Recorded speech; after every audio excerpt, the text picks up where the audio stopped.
It all started with a phone call I'll never forget. My sister, Rachel, was crying, struggling to get her words out through sobs that sounded more like gasps. And in that instant, my blood ran cold because Rachel was the strongest person I knew. And for her to be broken like that meant something terrible had happened. They destroyed it, she said. The ramp's gone. I can't get out of the house. For a second, I didn't understand what she meant, and then it clicked. Her wheelchair ramp, the one we'd installed with permits and municipal clearance and safety inspections, had been bulldozed by the HOA while she was inside the house. I was already driving before the call ended, fury building with every red light I barely stopped at, every mile that separated me from her place in the gated community where the HOA seemed to think they were above the law. When I pulled up, the first thing I saw was the raw dirt where the ramp had been, tire tracks from heavy equipment still fresh, and my sister sitting by the front door in her wheelchair, unable to leave, boxed in by her own home. She looked up at me with red eyes. The tremble in her voice barely contained rage. They didn't even tell me. Just did it while I was in the kitchen. My fists clenched instinctively, and I promised her then and there I'd make them pay. But what the HOA didn't know was that Rachel wasn't just a wheelchair user. She was the youngest state governor ever elected in our state's history, and her jurisdiction included oversight over many state departments, including housing and urban development, grants for suburban infrastructure, and the very state funding programs that many HOH programs that many HOH or in programs that many HOH OA do. They thought they were messing with someone vulnerable, someone easy to intimidate or silence, but they had just declared war on the one woman who could obliterate their funding and expose their practices to the entire state legislature. Still, Rachel didn't want to escalate politically, not yet. So we agreed I would handle it privately, at least at first, and that meant diving deep into their paper trail, reviewing their bylaws, and examining their compliance, or lack thereof, with the Americans with Disabilities Act ADA. I filed a formal complaint and demanded a written explanation from the HOA president, a woman named Deanna Marsh, who spoke in clipped tones and clearly believed that being the head of the Homeowners Association was equivalent to being a Supreme Court justice. Her email reply was astonishing in its arrogance. The structure did not meet visual uniformity standards and was removed to preserve neighborhood aesthetic integrity. That was it. No apology. No legal citation. Just a cold dismissal of my sister's access to the outside world as a visual nuisance. I knew then that they weren't just stupid, they were dangerously overconfident. So I dug deeper and found out that not only had they violated federal law, but they'd also bypassed their own HOA's charter rules that required a community vote for structural modifications or removals. There had been no vote, no notice, nothing but a unilateral decision by Deanna and her cronies. I contacted a civil rights attorney, and together we filed complaints with the Department of Justice, the State Commission on Human Rights, and several local media outlets. The story began to spread, local first, then regional, and then the major networks picked it up because nothing sells like hypocrisy, especially when a power-drunk HOA demolishes a disabled woman's only exit.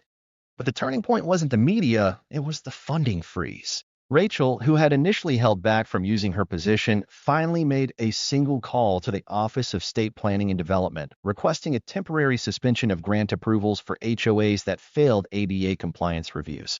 That one policy shift effectively froze millions of dollars in infrastructure and maintenance reimbursements for dozens of suburban developments, ours included. Deanna panicked. Her smug demeanor cracked when she called me, trying to walk back everything she'd said and pretending the bulldozing was a miscommunication and that they'd immediately rebuild the ramp to approved specifications. But the problem was, it was too late. The damage wasn't just physical, it was reputational, political, and legal. Rachel wasn't interested in reconciliation, she was interested in precedent. And I, as her brother, had zero interest in letting the people who imprisoned her in her own home for days walk away with a slap on the wrist. So, we declined the HOA's offer and instead filed a federal lawsuit backed by a coalition of disability advocacy groups and civil rights lawyers who had been waiting for exactly this kind of high-profile case to challenge suburban exclusionary practices. While the court system churned forward, Rachel used her office to launch a comprehensive review of suburban ADA violations across the state. Turns out, our HOA wasn't the only offender. Within weeks, dozens of HOAs were receiving compliance audits and threat of funding freezes. Deanna's nightmare had become a statewide reckoning. Meanwhile, local residents began turning against the HOA board, furious that their monthly dues were being siphoned off into legal fees, PR consultants, and emergency compliance reviews.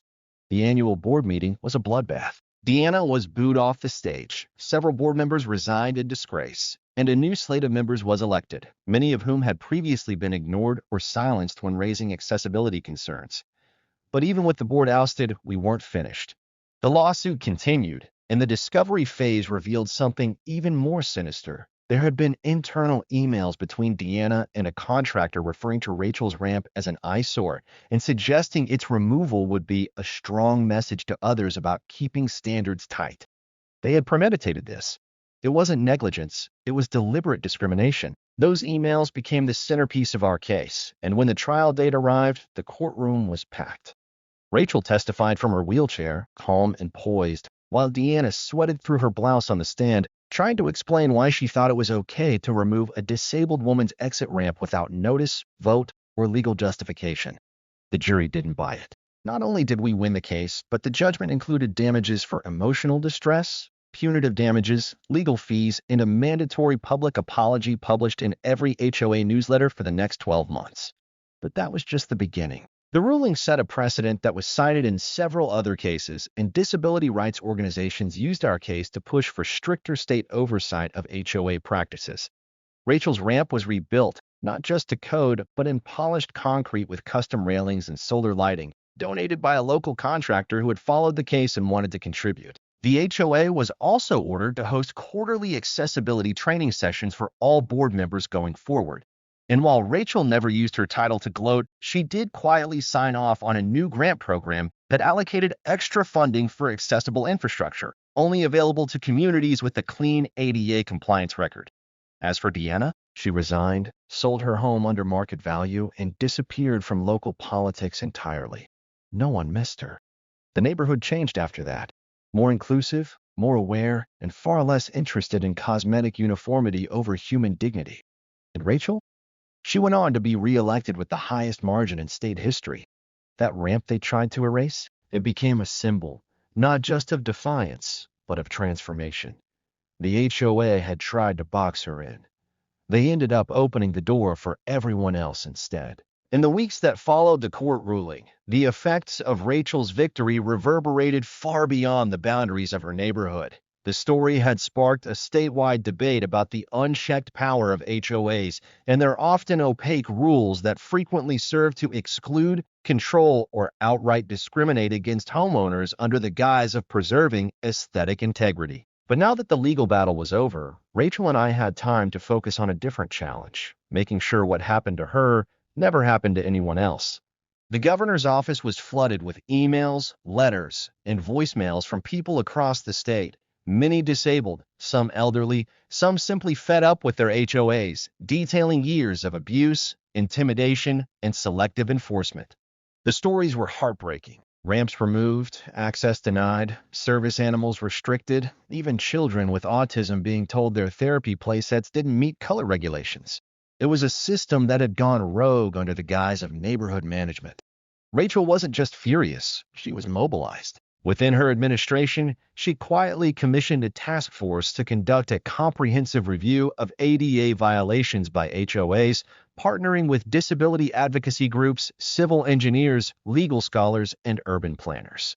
Meanwhile, as her brother and unofficial field operative, I began touring various neighborhoods with my notepad, camera, and voice recorder, documenting infractions that ranged from improper slope angles on ramps to entire communities with no curb cuts or wheelchair-accessible sidewalks. What struck me most was how often people had simply given up. "They'll find me into bankruptcy," one elderly woman told me, pointing at a steep staircase she had to climb daily because her HOA claimed a ramp would lower property values. That phrase, lower property values, had become a weapon of aesthetic elitism, a euphemism for excluding anything that didn't match their narrow vision of suburban perfection. But now, with Rachel leading the charge, the rules were changing. The task force's first report was damning. Out of 320 HOAs surveyed across the state, nearly 200 had serious ADA compliance failures, and over 70 had at least one formal complaint pending with the Department of Housing and Urban Development. Rachel introduced the Community Accessibility Compliance Act, KSO, which mandated annual audits of all HOAs receiving state or federal infrastructure funding, imposed mandatory ADA training for board members, and introduced financial penalties for violations, including a clause that allowed residents to withhold dues during unresolved accessibility disputes. The bill passed with bipartisan support, thanks in no small part to the public outrage following Rachel's case.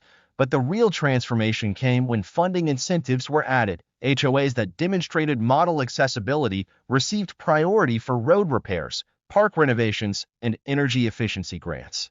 Suddenly, inclusion had a financial upside, and the same boards that had once torn down ramps were now soliciting community input on accessibility upgrades.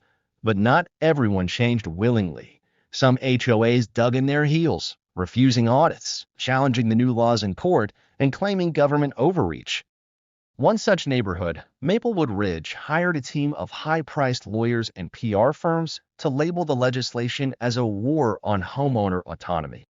The media latched on, eager to stir controversy, and soon Rachel found herself in the crosshairs of political attack ads, editorials, and even online smear campaigns accusing her of using her disability for political gain.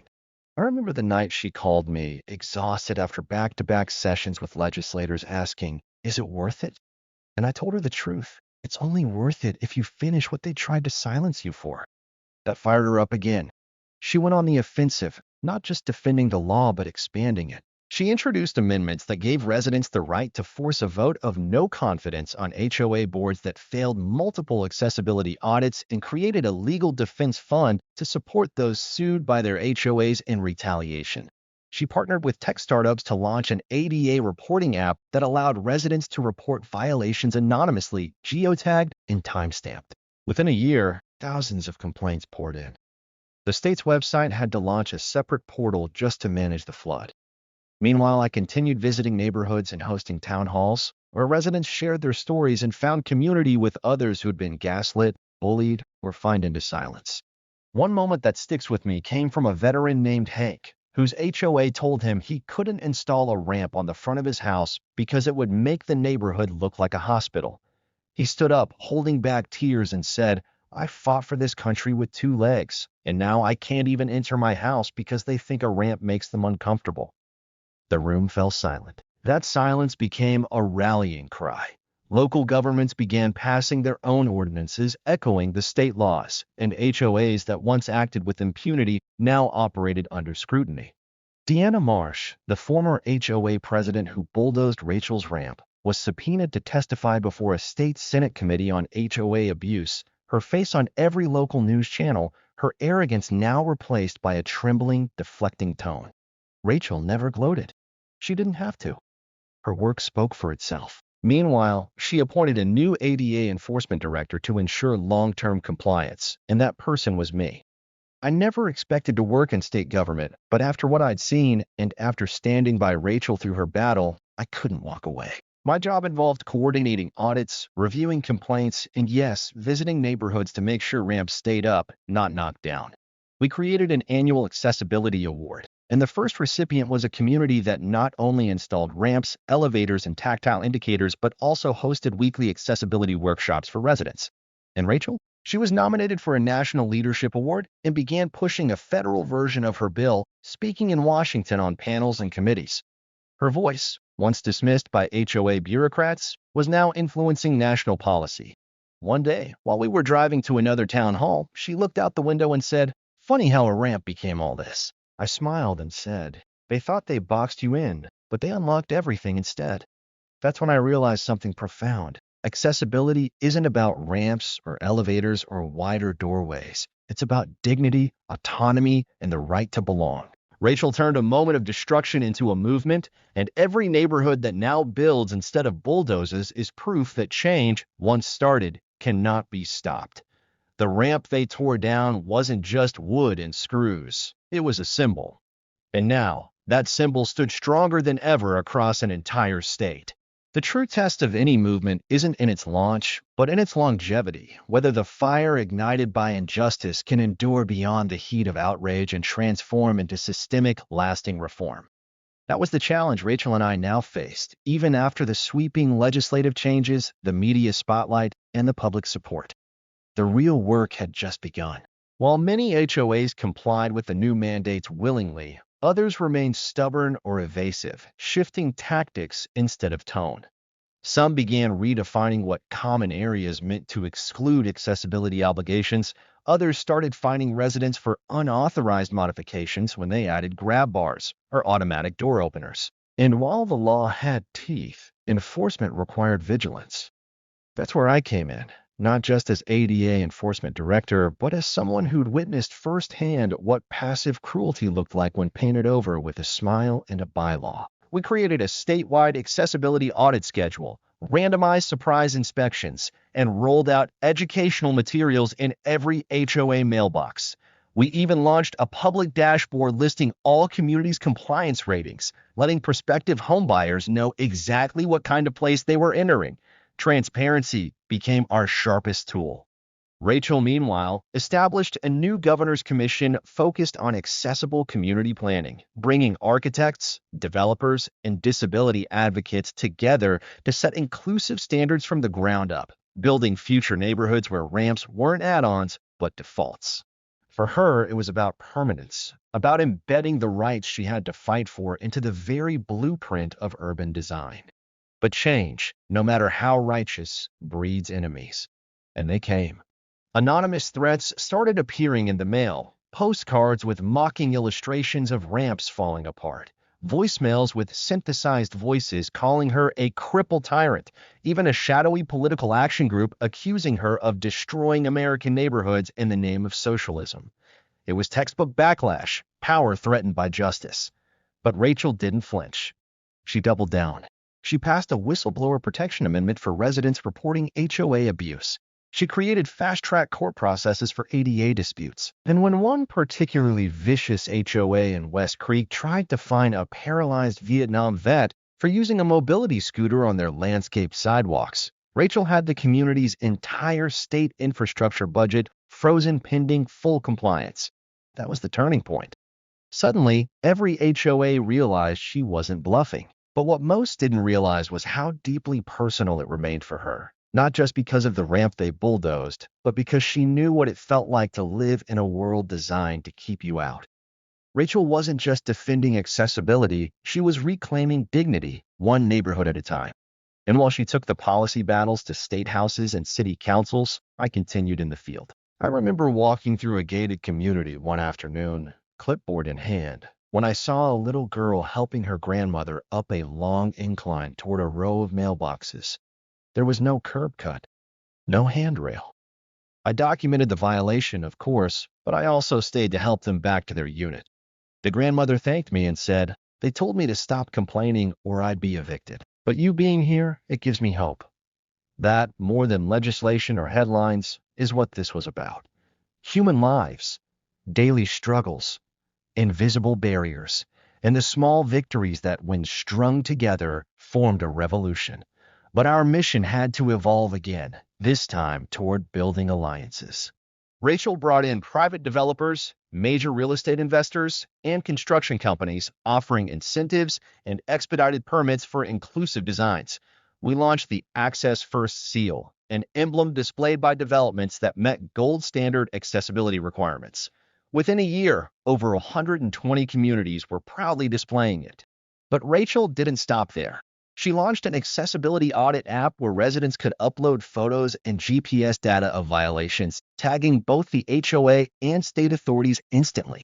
The app went viral, downloaded by tens of thousands, creating an unstoppable force of citizen watchdogs. Meanwhile, I headed a new initiative training volunteers, retired veterans, students, activists, to become accessibility advocates who could accompany residents to HOA meetings, serve as witnesses, and offer legal referrals. We were building an army, not of resistance, but of empowerment. Yet even as our reach grew, the attacks intensified. A national conservative blog posted a hit piece labeling Rachel Queen Ramp, portraying her as a tyrant forcing handicap architecture on beautiful American suburbs. But they underestimated the public. For every hater, there were 10 supporters. Veterans groups, elder care alliances, urban planning professors, and even tech CEOs began backing Rachel's initiatives. When federal lawmakers invited her to testify before Congress on HOA abuse and accessibility, she didn't just speak, she commanded the room. Her testimony included stories not just of herself, but of those we'd met. The grandmother evicted for installing a stair lift, the teenage boy who couldn't access his own playground, the vet banned from parking near his ramp. Her voice didn't waver. She laid bare the cruelty behind policy and reminded the nation that accessibility wasn't charity, it was civil rights. The result? A federal bill, the Accessible Communities Protection Act, modeled on Rachel's reforms, now under review by Congress. Her reach had gone national. Back home, the landscape had changed. Communities once hostile now welcomed us with open arms. Formerly resistant HOAs began holding accessibility festivals, showcasing their upgrades, offering free mobility assessments, and hosting town halls to revise outdated bylaws. The governor's office received letters daily, some angry, but most thankful. A father wrote that thanks to her law, his autistic son could finally attend school with sensory-friendly features. A woman wrote that her terminally ill husband got to spend his final days on their deck because a portable lift was no longer prohibited. These weren't policy wins, they were lives changed. And Rachel, despite all the noise, never lost focus. She started a foundation to provide grants for low-income residents needing home modifications. She sponsored a scholarship for architecture students focused on universal design. And me? I kept going community to community, clipboard in hand, listening, documenting, helping. We weren't just enforcing the law, we were rewriting the culture. The same HOA that bulldozed Rachel's ramp had undergone a complete board overhaul and now led the region in accessibility compliance. Their president publicly apologized to Rachel during a statewide summit, tears in her eyes. It wasn't weakness, it was transformation. Rachel simply nodded and said, "Let's make sure it never happens again." In that moment, I understood what made her unstoppable. She didn't want revenge. She wanted redemption for the system, for the communities, and for the people who'd once been silenced. That's what real leadership looks like. And as the sun set on the final conference of the year, where Rachel received a Lifetime Accessibility Award at just 43 years old, I watched her wheel across the stage, head high, applause deafening. From that destroyed ramp came a movement, and from one woman's pain came a state's rebirth. And we weren't done yet.